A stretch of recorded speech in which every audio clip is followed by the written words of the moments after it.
In this video, I would like to translate to you from Hebrew a nice piece from this book, which is called The Wisdom of the East by Nissim Amon. Nissim Amon is a person who spent 11 years in monasteries in Southeast Asia, being trained as a Zen master, and I studied with in his course. So this piece is called Criticism. A coral reef is a place that is full of life and color. In it live together hundreds of different species of plants and animals. In the coral reef, no one has the need to be especially critical. Despite the differences and the wide variety, every slug knows to deal with her own, and every fish is trying not to interfere where it's not necessary. Occasionally, a human diver appears with a mask and a balloon of oxygen, and like everyone, he is also not critical.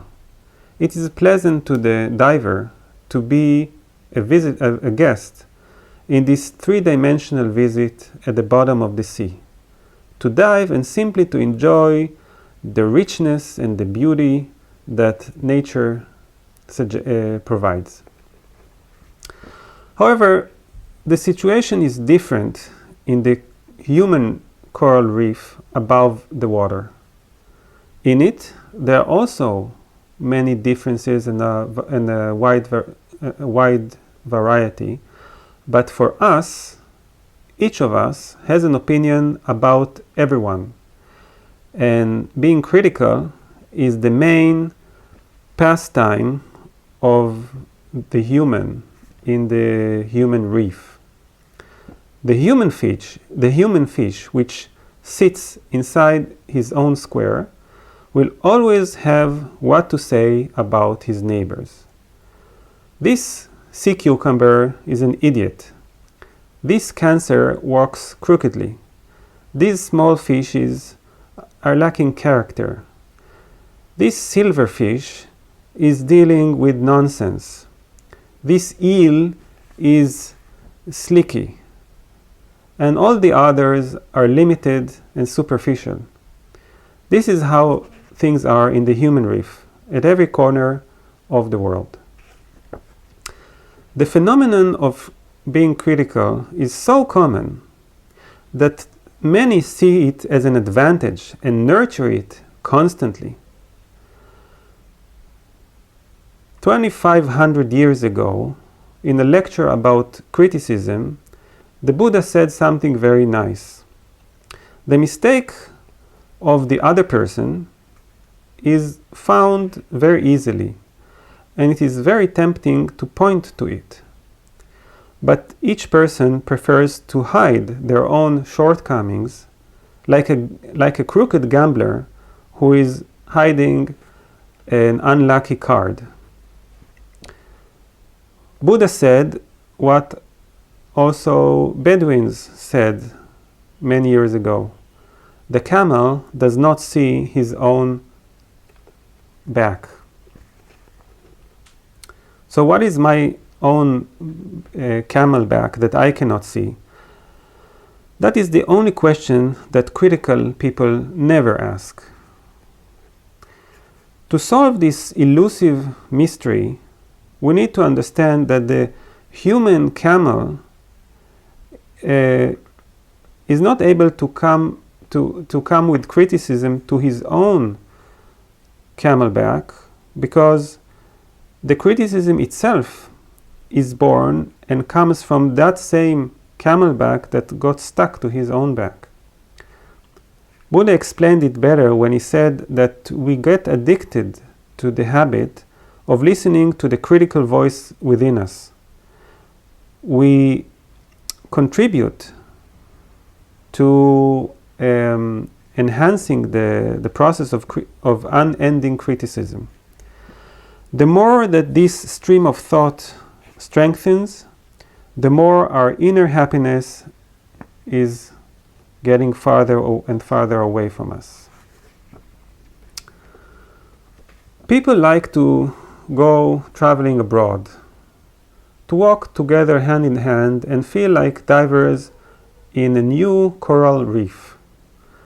The signs of the shops are written in a strange language. The style of the buildings is different. The pavement is paved with stone boards. A ship honks in the horizon. Wet octopi are hanged on a rod outside a restaurant, and in the shipyard, mysterious widows walk in black clothes. We enjoy being abroad, and it is shameful for us to waste precious time on being opinionated and on being for or against what we see. We enjoy being abroad. There abroad, we understand well that this will only destroy the romantic and enchanted atmosphere. But how easily we forget this the moment we return to our daily lives, to our normal routine. The price that we pay for being critical is very heavy. But most of us, unfortunately, are addicted to the inner voice that is an expert in finding what is wrong and has something to say about everything. This inner voice that lives inside our camel back that we cannot see ensured itself in a very sophisticated way a permanent residence within us like a parasite. And all this thanks to the feeling of pleasant superiority that he gives us while he sends his arrows of criticism or condescending criticism to all around. If inside us we did not believe that we are really good at something and someone else gives us such a feeling, it is unlikely that we will quickly, that we'll be fast to agree to get rid of it. The Buddhistic message is to decide to remove the camelback and to consciously get away from it and to relinquish the criticism, the compulsive criticism. It is desirable not only to decide, but also to write it about on colorful pieces of paper and put that on all the mirrors in the house. A great spiritual achievement is when one day we suddenly understand and realize that we are not above and not below anyone else. This understanding, when it is not intellectual alone, but runs deep into our operating system, has great value. Whoever feels that he is not above and not under anyone else will always be careful not to be condescending.